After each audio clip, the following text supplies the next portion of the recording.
Bible గ్రంథములో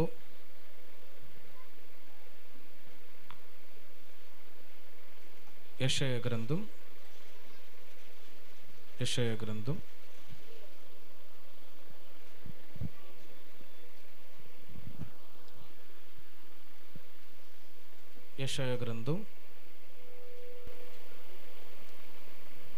30వ అధ్యాయము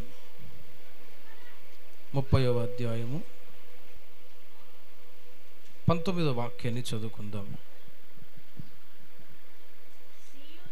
సియోనులో యెరూషలేములోనే ఒక జనము కాపురముండును. జనమా, నీవిక ఏమాత్రమును కన్నీళ్లు విడవవు.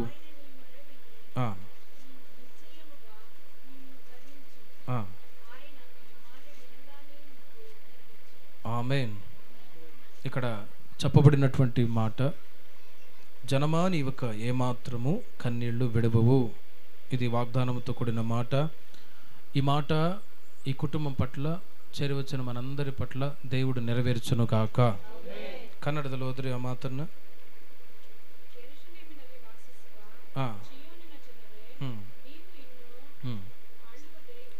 ನೀವು ಇನ್ನೂ ಅಳುವುದೇ ಇಲ್ಲ.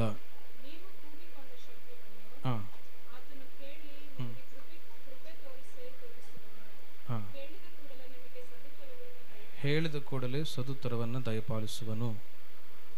చదవబడిన ఈ వాక్య భాగంలో, జనమా నీవిక ఏమాత్రము కన్నీళ్లు విడవవు. దేవుడు తన మాట ద్వారా, వాగ్దానము చేత మనల్ని ఆదుకునే దేవుడు, ఆదరించే దేవుడు. మనుషులు ఒకవేళ మాట చెప్పి మారుస్తారేమో, కానీ మనం ఆరాధించుచున్న దేవుడు ఏ మాట అయితే వాగ్దానం చేస్తాడో ఆ మాటని మన జీవితాల్లో నెరవేర్చే దేవుడు. హల్లెలూయా. దేవుడు ఈ మాట ఎవరితో చెప్తున్నారంటే, సియోనులో, యెరూషలేములోనే ఒక జనము కాపురముండును. సియోన్, యెరూషలేము అని చెప్పినప్పుడు దేవుని బిడ్డలకు సాదృశ్యం. రక్షణ పొంది బాప్తిసం తీసుకొని సంఘ సహవాసములో ఇలా దేవుని బిడ్డలుగా మనం కొనసాగుతూ ఉన్నాము కదా. మనతో ఈ మాట దేవుడు సెలవిస్తూ ఉన్నాడు, నీవిక ఏమాత్రం కన్నీళ్లు విడవవు అని. సహజంగా కన్నీళ్ళు ఎప్పుడు వస్తాయి? శ్రమలు వచ్చినప్పుడు, కష్టాలు వచ్చినప్పుడు, భర్త కానీ భార్య కానీ ఒక మాట అన్నప్పుడు శ్రమలు, కష్టాలు వస్తాయి. ఆ సమయంలో చాలామంది కన్నీళ్ళు విడిచి బాధపడి ఏడుస్తూ ఉంటారు తరచుగా. రోగాలు వచ్చినప్పుడు ఏడ్చేవాళ్ళు ఉన్నారు, శ్రమలు వచ్చినప్పుడు ఏడ్చేవాళ్ళు ఉన్నారు, ఇబ్బందులు వచ్చినప్పుడు ఏడ్చేవాళ్ళు ఉన్నారు. మానవుని జీవితంలో దుఃఖము, కొన్నిసార్లు కష్టాలు కూడా, సుఖము కూడా కలుగుతూ ఉంటుంది. అయితే ఈ ఉపవాస ప్రార్థనకి కూడి వచ్చిన మన జీవితాల్లో గ్రహించుకోవాల్సిన ఒక సంగతి ఏంటంటే, కష్టాలు, సమస్యలు, ఇబ్బందులు వచ్చినప్పుడు కన్నీళ్లు పెడుతూ ఉన్నప్పుడు చాలాసార్లు మనం అనుకుంటాం, నా కష్టాన్ని ఎవరు అర్థం చేసుకుంటారు, నా బాధని ఎవరు తెలుసుకుంటారు, దేవుడే తప్ప అని. దేవుని సన్నిధిలో మనం ఉపవాసం ఉండి ప్రార్థించినప్పుడు నిశ్చయముగా దేవుడు అంటూ ఉన్నాడు, మీ ఒక్కొక్కరితో నీవిక ఏమాత్రము కన్నీళ్లు విడవవు. ఆమేన్. నీవిక ఏమాత్రం కన్నీళ్లు విడవవు. ఈ సంవత్సరపు చివరి మాసంలోనికి వచ్చాం. ఈ ఉపవాస ప్రార్థనలో దేవుడు మీతో మాట్లాడుతున్నాడు, నీవిక ఏమాత్రం కన్నీళ్లు విడవవు అని. లోతుగా ఈ వాక్యాన్ని ధ్యానించినప్పుడు, కన్నీళ్లు విడవవు అంటే ఆల్రెడీ ఇంతకుముందు కన్నీళ్లు విడిచావు, కానీ ఇక మీదటి కన్నీళ్లు విడవవు. ఇంకా లోతుగా బైబిల్లో ధ్యానిస్తే రెండు రకములైన కన్నీళ్లు ఉన్నాయి. ఏంటంటే, కొరింథీ సంఘానికి పౌలు గారు రాస్తారు ఒక మాట చూడండి. కొరింథీయులకు రాస్తున్న 2వ పత్రిక 7వ అధ్యాయము 10వ వాక్యాన్ని మీరు గమనించినట్లయితే, రెండు రకములైన దుఃఖం ఉంది, కన్నీళ్లు ఉన్నాయి. దైవ చిత్తానుసారమైన దుఃఖము రక్షణార్థమైన మారు మనసును కలుగజేయును. ఈ మారు మనసు దుఃఖమును పుట్టించదు, అయితే లోక సంబంధమైన దుఃఖము మరణమును కలుగజేయును. గమనించండి, రెండు రకములైన దుఃఖాలు ఉన్నాయి. మొట్టమొదట దైవ చిత్తానుసారమైన దుఃఖము, రెండవది లోక సంబంధమైన దుఃఖము. ఈ రోజున ఏ కుటుంబంలో చూసినా కూడా ఈ లోక సంబంధమైన దుఃఖముతోనే కనబడుతున్న వాళ్ళు అక్కడక్కడ మనం చూస్తూ ఉంటాం. అప్పుడప్పుడు కొందరు ఏడ్చుకుంటూ బాధపడుతూ వస్తారన్నా, కుటుంబంలో సమస్యలు వచ్చాయి అని ఏడ్చి బాధపడతారు. ఏంటి మీ సమస్య అంటే, వాళ్ళు అంటారు, మా నాన్న నా పేరు మీద ఇల్లు రాసి ఇవ్వలేదు, మా నాన్న మంచోడు కాదు చెడ్డోడో అని ఏడ్చి బాధపడిద్ది వాళ్ళ కొడుకు కోడలు. వాళ్ళు దేని కొరకు ఏడుస్తూ ఉన్నారు అని గమనిస్తే, వాళ్ళు ఇల్లు కొరకు, ఇల్లు తన పేరు మీద రాసి ఇవ్వలేదని ఏడ్చి బాధపడుతూ ఉన్నారు. తండ్రి మీద కోపంతో క్రోధంతో ఉన్నారు.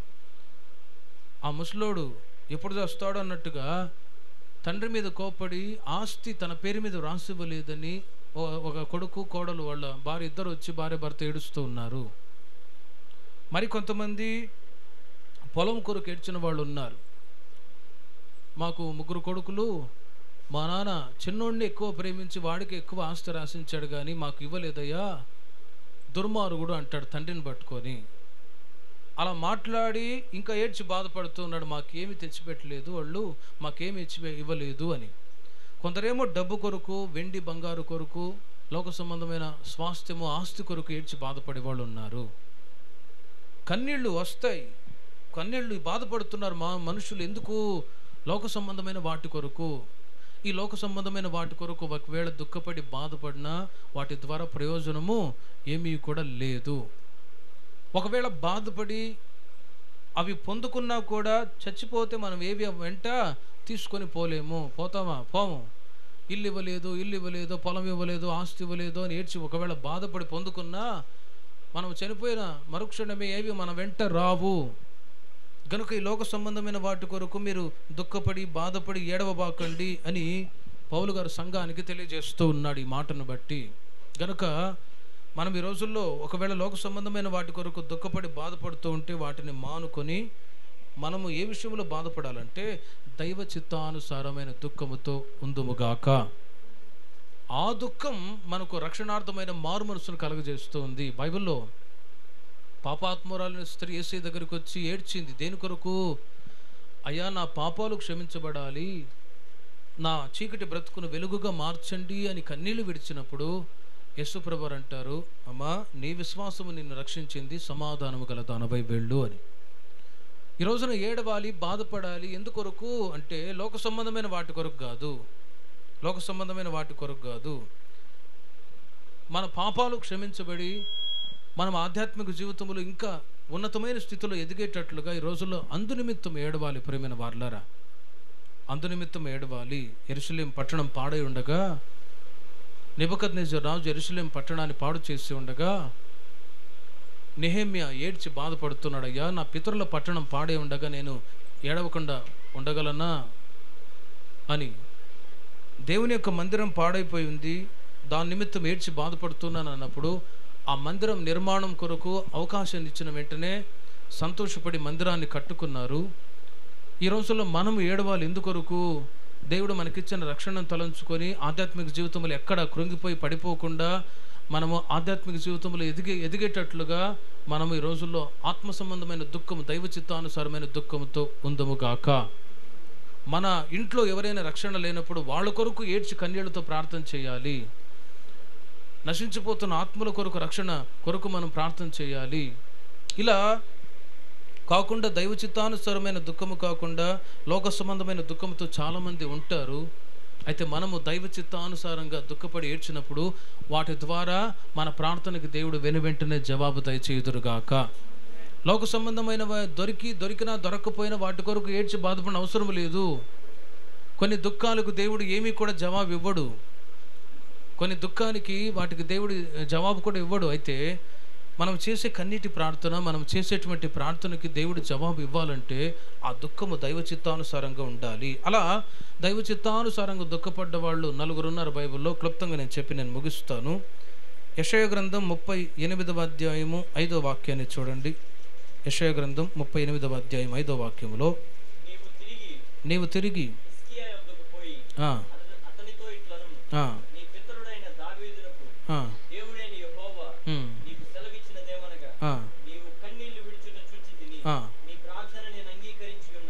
ಕನ್ನಡದಲ್ಲಿ ಓದ್ರಿ.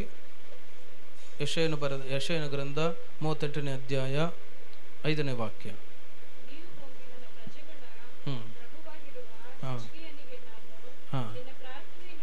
ನಿನ್ನ ಪ್ರಾರ್ಥನೆಯನ್ನು ಕೇಳಿದ್ದೇನೆ, ನಿನ್ನ ಕಣ್ಣೀರನ್ನು ನೋಡಿದ್ದೇನೆ.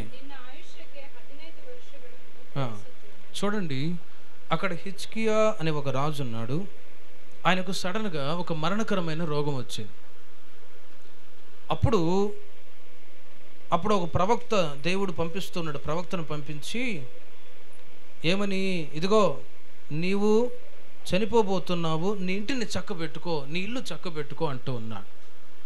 ఇక వెంటనే ఆ మాట విని హిజ్కియా కన్నీళ్లు విడిచి బాధపడుతున్నాడు. అయ్యో ప్రభువా, నేను ఎందుకు చావాలి? ఐఎమ్ రైచియస్నెస్ పర్సన్, యథార్థవంతుణ్ణి నేను, నీ దృష్టికి అనుకూలంగా సత్యముగా నేను నడుచుకుంటూ ఉన్నాను. ఇప్పుడు నేనెందుకు చావాలి? నేను బ్రతకాలి ప్రభువా, నేను ఎందుకు చావాలి? నేను ఏ పాపము చేయనప్పుడు నేను ఎందుకు చావాలి అని అంతవరకు మామూలుగా ఉన్నవాడు ఇప్పుడు కన్నీళ్లు విడిచి ప్రార్థన చేసుకుంటూ ఉన్నాడు. ఎందుకో తెలుసునా? మనిషి బాగున్నప్పుడు సంతోషంగానే ఉంటాం, చచ్చిపోతావు అనేసరికి దడబుట్టిద్ది.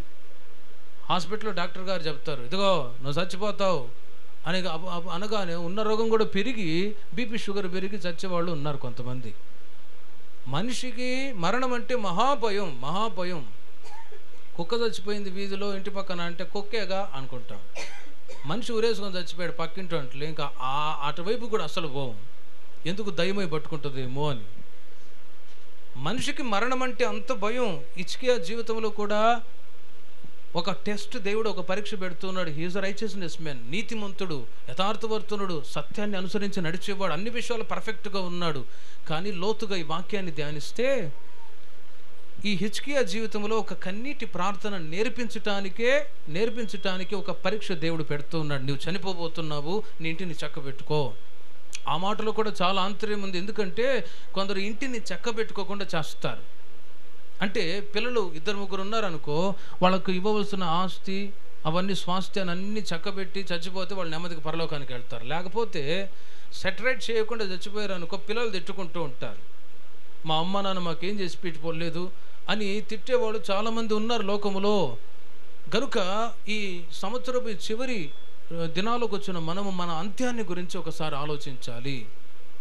వృద్ధాప్యంలో ఉన్నప్పుడు ఏం జరుగుతుందో తెలియని పరిస్థితి, ఎప్పుడు కళ్ళు మూస్తామో తెలియదు.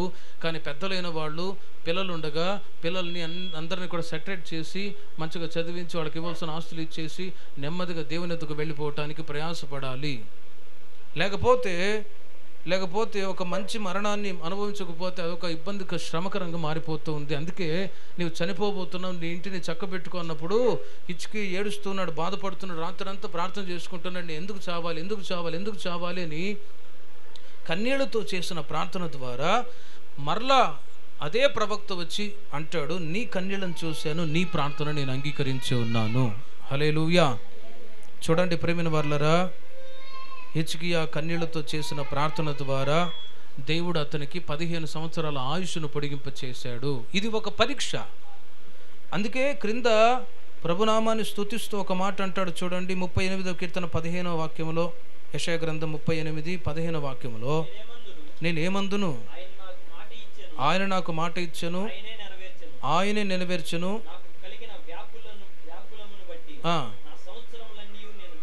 చూడండి, నా సంవత్సరములన్నీ నేను మెల్లగా నడుచుకొందును. స్లోలీ, అర్జెంటుగా కాకుండా, తొందరపాటుతో కాకుండా సమాధానంగా ఒక పీస్ఫుల్ లైఫ్ నేను జీవిస్తాను అంటాడు. ఒక పరీక్ష దేవుడు మన జీవితాల్లో కూడా పెడతాడు. మారుమనసు పొందాం, బాప్తిసం తీసుకున్నాం, సంఘ సహవాసములు ఆత్మీయంగా ఎదుగుతున్నాం, అన్ని విషయాల్లో బాగానే ఉన్నాం అన్నప్పుడు ముఖ్యంగా మన జీవితాల్లో కన్నీళ్లు రాని పరిస్థితుల్లో కన్నీళ్ళని తెప్పిస్తాడు దేవుడు. ఎందుకో తెలుసునా? కన్నీటి ప్రార్థన ద్వారా మనం ఆత్మీయ జీవితంలో దేవునికి దగ్గరగా ఉండేటట్లుగా. హల్లెలూయా. అప్పుడప్పుడు కొందరు బాధపడి ఏడ్చుకుంటూ వస్తారు. అంతవరకు హ్యాపీగా ఉంటారా? ఏదైనా గడుపు నొప్పి, కాలు నొప్పి వచ్చిందనుకో అప్పుడు ఏడుస్తూ వస్తారు. అంటే కొన్నిసార్లు దేవుడు పరీక్ష పెడతాడు, అన్నీ ఇచ్చి చూస్తాడు, ఇవ్వకై చూస్తాడు. అయితే ముఖ్యముగా ఒక దేవుని బిడ్డ జీవితంలో ఖచ్చితంగా కన్నీటి ప్రార్థన ఉండాలి. నవ్వేటప్పుడు నవ్వాలి, ఏడ్చేటప్పుడు ఏడవాలి. అయితే దేవుని దగ్గర మనం ఏడవాలి. ప్రతిసారి యేసయ్య పాదాల సన్నిధికి వచ్చి మనం ఎప్పుడైతే కన్నీళ్లు పెట్టి ప్రార్థన చేస్తామో నిశ్చయముగా మన ఆయుష్ను దేవుడు పొడిగించుదురుగాక. హల్లెలూయా. ఓ పరీక్షను హిజ్కియా ఎదుర్కొన్నాడు. నీ కన్నీళ్లను చూశాను, నీ ప్రార్థన నేను అంగీకరించి ఉన్నాను అని 15 సంవత్సరాల ఆయుష్ను పొడిగించాడు. హిజ్కియా అంటాడు, నేనేమందును ఆయనే మాట ఇచ్చాడు, ఆయన నెరవేర్చాడు. నా జీవిత సంవత్సరములన్నీ కూడా నేను మెల్లగా నడుచుకొందును. గనుక ఈ రోజుల్లో ఎక్కువ, ఈ సంవత్సరపు చివరి దినాలు గనుక ఎక్కువ దేవుని సన్నిధిలో కన్నీళ్లు విడిచి ప్రార్థన చేస్తూ ఉండాలి. కన్నీళ్లు విడిచి, అప్పుడు చెప్పాను చూడండి, కొందరికి కన్నీళ్ళే రావు. ఎందుకురా కన్నీళ్ళు రావంటే, ఎంత ప్రయాసపడ్డా కన్నీళ్ళు రావు. మరి ఉల్లిపాయలు దొరుకుని కంటి దగ్గర పెట్టుకుంటే అప్పుడు కన్నీళ్ళు వస్తాయి. ఎందుకు కన్నీళ్ళు రావు? హృదయం కఠినంగా ఉన్నప్పుడు కన్నీళ్ళు రావు. దేవుడు చేసిన మేళను తలంచుకుంటే కన్నీళ్లు వస్తాయి. ఈ సంవత్సరం అంతా కాపాడారు కదా, ఈ సంవత్సరం అంతా క్షేమంగా నడిపించారు కదా అని ఆ కృతజ్ఞత హృదయం ఉంటే దేవుడు కన్నీళ్లను రప్పిస్తాడు. ఆ కన్నీటి ప్రార్థన ద్వారా మనము శుభకరంగా ప్రయాణము చేయగలము. రోజంతా కష్టపడితే కానీ డబ్బులు, వ్యక్తి రాత్రంతా డ్యూటీ చేశాడు కాబట్టి, కష్టపడ్డాడు కాబట్టి ప్రతిఫలం ఉంటుంది. అలాగే మనం కూడా ఆధ్యాత్మిక జీవితంలో ఎదిగేటట్లు, ఆశీర్వాదాన్ని పొందేటట్లుగా మనం ఎప్పుడైతే కన్నీళ్లతో ప్రార్థన చేస్తామో దేవుడు మనకు శుభకరమైన ప్రయాణాన్ని మనకు, మన పిల్లలకు దేవుడు దయచేయునుగాక. కన్నీటి ప్రార్థన. లూకా సువార్త 7వ అధ్యాయం 13వ వాక్యములో కూడా మీరు చూడండి. లూకా సువార్త 7వ అధ్యాయం 13వ వాక్యములో,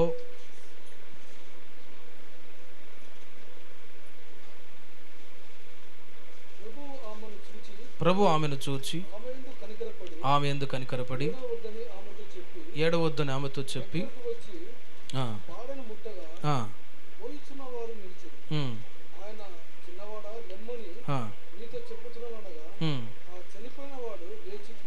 చూడండి మాట్లాడసాగాను. అక్కడ నాయిను అనే పట్టణంలోనికి యేసుప్రభు వారి శిష్యులు బయలుదేరి వెళ్తూ ఉంటే, ఆ ఊరి గవిని వద్దకు వచ్చినప్పుడు చనిపోయిన ఒక అతన్ని మోసుకొని తీసుకొని వస్తూ ఉన్నారు. ఆ విధవరాలు భర్త చచ్చిపోయాడు, ఒకే ఒక కొడుకున్నాడు, ఆ కొడుకు కూడా చచ్చిపోయాడు. అలాంటి సమయంలో ఆమెకు ఎంత బాధో మనమే అర్థం చేసుకోవాలి. భర్త చనిపోయాడు, ఉన్న ఒకగానొక కుమారుడు చనిపోయాడు. ఆ సమయంలో ఆమె ఏడుస్తూ బాధపడుతుంది. అయ్యో నాకు ఒకగానొక కుమారుడు చచ్చిపోయాడు, నాకు ఇక ఎవరున్నారు అని ఏడ్చి బాధపడుతూ ఉన్నారు. అందరూ మామూలుగా వెళ్తూ ఉన్నారు, పాడని మోసుకొని వెళ్తూ ఉన్నారు. కానీ యేసు ప్రభువారు ఆమె దుఃఖాన్ని చూచి ఆమె మీద కనికరపడ్డాడు. ఈ మాటను బట్టి కొన్నిసార్లు మనము దుఃఖములు, కష్టాలు, ఇబ్బందుల్లో ఉన్నప్పుడు కొన్నిసార్లు సమస్యలు ఎవరికి అర్థం కావు. అప్పుడప్పుడు మా దగ్గర కూడా వస్తూ ఉంటారు. వ్యక్తిగతంగా వాళ్ళు పడే బాధలు కొన్నిసార్లు మేము కూడా అర్థం చేసుకోలేము. అందుకే యేసయ్య సన్నిధికి అప్పగిస్తాం. ప్రభువా, ఫలాని సహోదరి, ఫలాని సహోదరుడు పిల్లలు ఇలాంటి కుటుంబంలో బాధతో ఉన్నారయ్యా, మీరు అర్థం చేసుకునే దేవుడు నాయనా, మీరు కనికరపడి సహాయం చేయని ప్రార్థన చేస్తూ ఉంటాం. ఇప్పుడు ఆ విధవరాలు కొడుకు చచ్చిపోయాడు, ఆ తర్వాత భర్త చచ్చిపోయాడు, ఆమె పరిస్థితి దయనీయంగా మారిపోయింది. కానీ ఆమెను యేసయ్య కనికరించి ఆదరిస్తూ ఉన్నాడమ్మా, ఏడవద్దమ్మా, ఎందుకు ఏడుస్తావు, ఎందుకు బాధపడతావు అని పాడిన మట్టుగా చనిపోయిన కుమారుడు మరలా బ్రతికాడు. ఆమె దుఃఖం దేవుడు సంతోషంగా మార్చాడు. హల్లెలూయా. ఈ మాటను బట్టి మన జీవితాల్లో కూడా కష్టాలు, కన్నీళ్లు వచ్చినప్పుడు రక్త సంబంధికులు ఆదరించలేదు, బంధుమిత్రులు ఆదరించలేదు, సేవకులు ఆదరించలేదు, వాళ్ళొచ్చి వీళ్ళొచ్చి ఆదరించలేదు అని ఎవరి మీద ఆధారపడకూడదు. ఎందుకంటే మనుషులుగా మనమేం చేస్తామా, ఏడవద్దమ్మా అని మరల బుజ్జికి వెళ్ళిపోతాం అంతే. కానీ ఒక నిజమైన ఆదరణ ఎక్కడ కలుగుతుంది? యేసుక్రీస్తు దగ్గర మాత్రమే. హల్లెలూయా. కనుక ప్రతిసారి దేవుని యొక్క మెర్సీ, కనికరం మన మీద ఉండేటట్లు యేసయ్య దగ్గర మనము కన్నీళ్లు విడిచి ప్రార్థన చేస్తే ఆయన కనికరాన్ని చూపుతాడు. మన కష్టాలేంటో, మన బాధ ఏంటో అవన్నీ చూచి ఏడవద్దమ్మా అని ఆదరణ కలగజేస్తాడు. ముఖ్యంగా దేవుని ప్రజలైన మనము అలా కనికరం కొరకు దేవుని సన్నిధిలో కృపాసనం మీదకు వచ్చి కనిపెట్టినప్పుడే ఆ కనికరాన్ని మనం పొందగలము.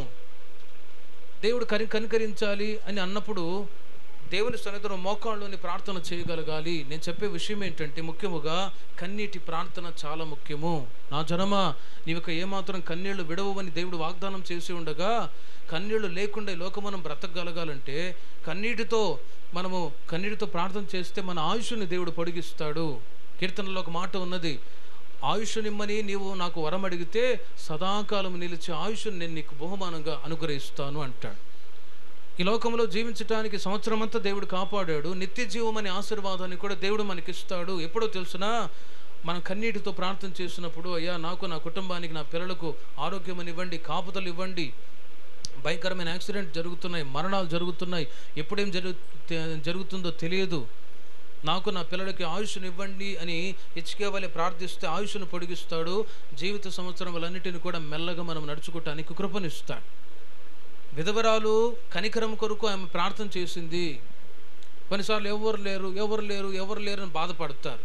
యేసయ్య మనకుంటే ఎవరున్నా మనకేం ప్రయోజనం? మనుషుల యొక్క తోడు కొంతకాలమే. కొన్నిసార్లు ప్రమాణాలు చేస్తారు, జీవితకాలం అంతా నీతో ఉంటాను, తోడుగా ఉంటాను అని ప్రమాణాలు చేసి ఒక చోట పెళ్లి చేస్తే వారానికి డైవర్స్ ఇచ్చేసాడు అతను. తోడుగా ఉంటానని ప్రమాణాలు చేస్తారు, తోడుగా ఉంటానని తల్లిదండ్రి పిల్లలు చెప్తారు. కానీ కొన్ని సమయ సందర్భాలు వచ్చినప్పుడు మనుషులు, రక్త సంబంధికులు అందరూ విడిచిపెట్టి వెళ్తారు. కానీ మనం ఆరాధించుచున్న దేవుడు మనల్ని ఎన్నడూ కూడా విడిచిపెట్టాడు. హల్లెలూయా. గనుక కన్నీళ్లతో ప్రార్థించినప్పుడు దేవుడు కనికరించి ఏడవద్దమ్మా అని ఆదరించే ఆదరణ యేసుక్రీస్తు ద్వారా మనం పొందుకుందాముగాక. సమూయేలు మొదటి గ్రంథం 1వ అధ్యాయం 18వ వాక్యములో మీరు చూడండి. సమూయేలు మొదటి గ్రంథం 1వ అధ్యాయం 18వ వాక్యములో హన్నా అనే ఆమె స్త్రీ, ఆ స్త్రీ కూడా ఏడ్చి అతనితో నీ సేవకురాలనైన నేను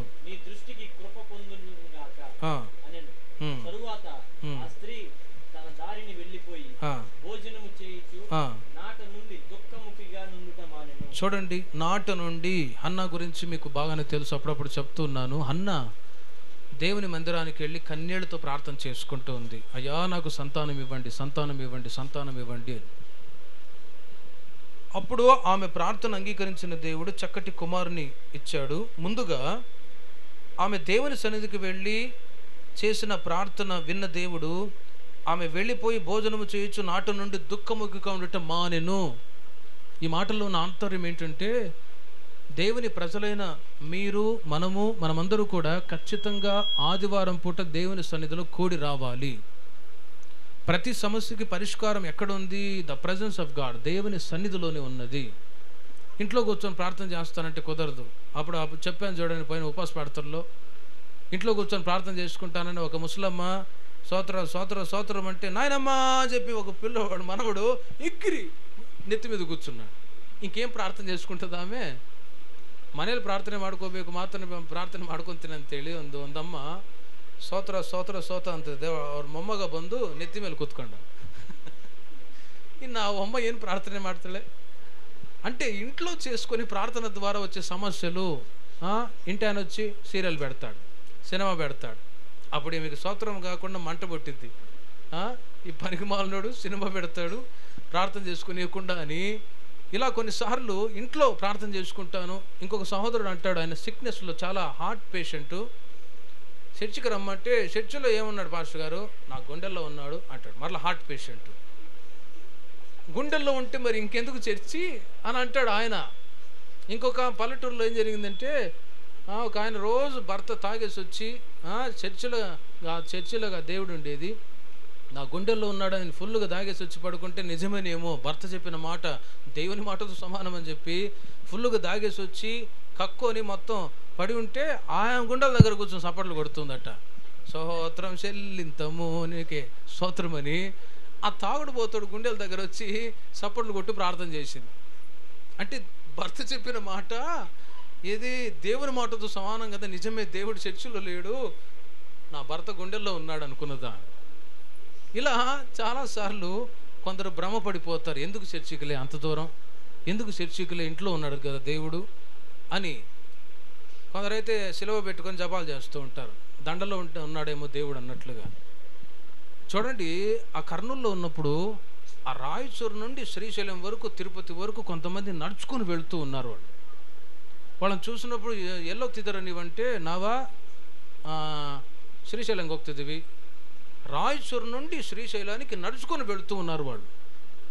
ಮತ್ತು ಕಾಲು ನೋವಾಗಲ್ವಾ అంటే ಅಡಿಗಿతే ಏನಾಗಲ್ಲ, ಸ್ವಲ್ಪ ಹೊತ್ತು ಹೋಗಲ್ಲ, ಆ ಮಠದಲ್ಲಿ ರೆಸ್ಟ್ ತೊಗೊಂತೀವಿ, ಆಮೇಲೆ ಮತ್ತೆ ಇನ್ನೊಂದು ಕಡೆ ಹೋಗ್ತೀವಿ అని అంటారు వాళ్ళు. నడుచుకొని నెల పాటున 2 నెలల పాటున రాయచూరు నుండి శ్రీశైలం వరకు నడుచుకొని వెళ్తున్నారంటే వాళ్ళని చూసినప్పుడు సిగ్గేసింది. అరే మనోళ్ళు చర్చికి రమ్మంటే దగ్గరైతే వచ్చేవాడిని, దగ్గరైతే ఇక్కడ దగ్గరలో ఉంది చర్చికి, అక్కడికి వెళ్తున్నా, అంతతో అబ్బా కాళ్ళు నొప్పులు రాలేకపోతున్నాను అని ఎన్నెన్నో సాకులు చెప్తూ ఉంటాము.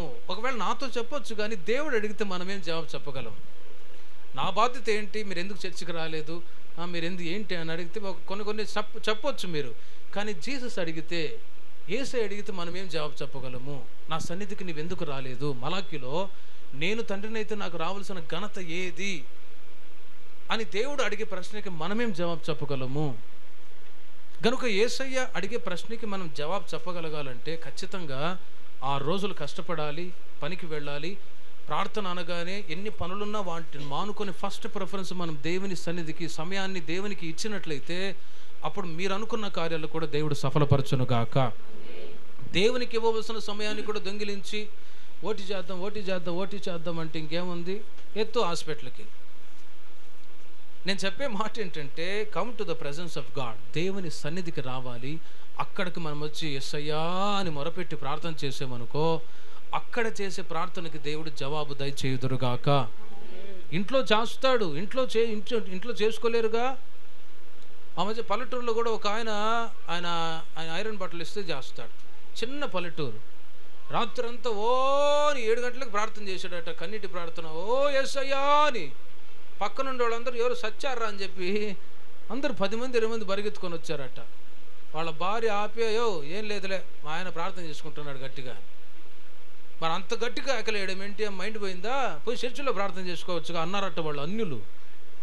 అంటే చర్చిలో ఎంత ఏడ్చినా ఎవరు ఏమన్నారుగా, ఎందుకు ప్రార్థన చేసుకుంటున్నారులే అంటారు. ఇంట్లో ఏడిస్తే ఏం ప్రయోజనం? ఎవరో చచ్చిపోయారేమో, కొడుకు కోడలు సరిగ్గా చూడట్లేదో ముసలమ్మని అని రకరకాల నిందలు వస్తాయి.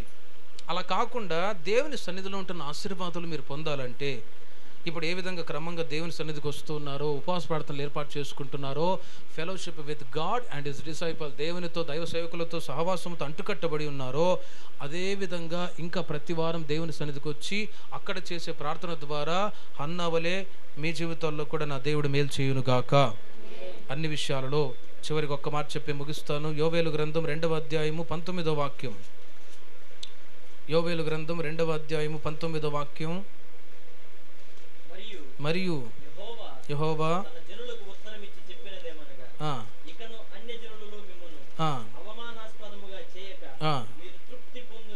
చూడండి, మీరు తృప్తి పొందినంతగా నేను ధాన్యమును క్రొత్త ద్రాక్షరసమును, ఆమేన్, నేను ధాన్యమును క్రొత్త ద్రాక్షరసమును తైలమును మీకు పంపించేదను. ఈ మాట దేవుడు తన ప్రజలతో చెప్తూ ఉన్నాడు. ఎందుచేతనంటే దేవుని ప్రజలైన వాళ్ళు దేవుని చేత ఆశీర్వదించబడ్డారు. అయితే రోజులు గడిచే కొలది దేవుని యొక్క ఆశీర్వాదాలు పోగొట్టుకున్నారు. ఏ విధంగా వాళ్ళు పోగొట్టుకున్నారంటే వెనకబడిపోయే పరిస్థితులు వచ్చాయి, బ్యాక్ స్లైడింగ్ స్పిరిట్. అందుకే మునుపు వాళ్ళ పరిస్థితి ఎలా ఉన్నది? యోవేలు గ్రంథం 1వ అధ్యాయము 4వ వాక్యాన్ని మీరు చూడండి. గొంగళి పురుగులు విడిచిన దానిని,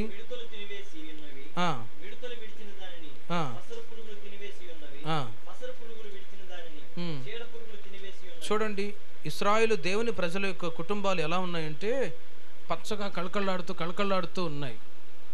అయితే సాతానుగాడు వాళ్ళు దేవునికి విరోధంగా చేసిన పొరపాట్లు, పాపాలను బట్టి ఈ 4 రకములైన పురుగులు వాళ్ళ జీవితాలు చోటు చేసుకున్నాయి. ఈ గొంగళి పురుగులు, మిడతలు, పసరు పురుగులు, చీడ పురుగులు. ఇవి ఏ పురుగులు? ఇవి ఎక్కడ పచ్చపచ్చగా పంట ఉంటుందో అక్కడికి వెళ్ళి అటాక్ చేస్తాయి పురుగులు. పంట సమృద్ధిగా బాగా పండిందంటే ఏముందయ్యా, పురుగు పట్టింది అంటారు. ఈ పురుగులే, ఈ 4 రకములైన పురుగులు సైంటిఫిక్గా మీరు నోట్ చేసుకోండి. గొంగళి పురుగులు ఉన్నాయి, పసరు పురుగులు ఉన్నాయి, చీడు కన్నడదలు ఓదురా మాత్రన్నా. 1వ అధ్యాయ 4వ వాక్య, యోవేలు గ్రంథ 1వ అధ్యాయ 4వ వాక్య. ఇశ్రాయేలు ప్రజలు దేవుని చేత ఆశీర్వదించబడుతూ ఉంటే సాతానుగాడు వాళ్ళ జీవితాల్లో ఈ పురుగులను పంపించి నష్టపరిచాడు.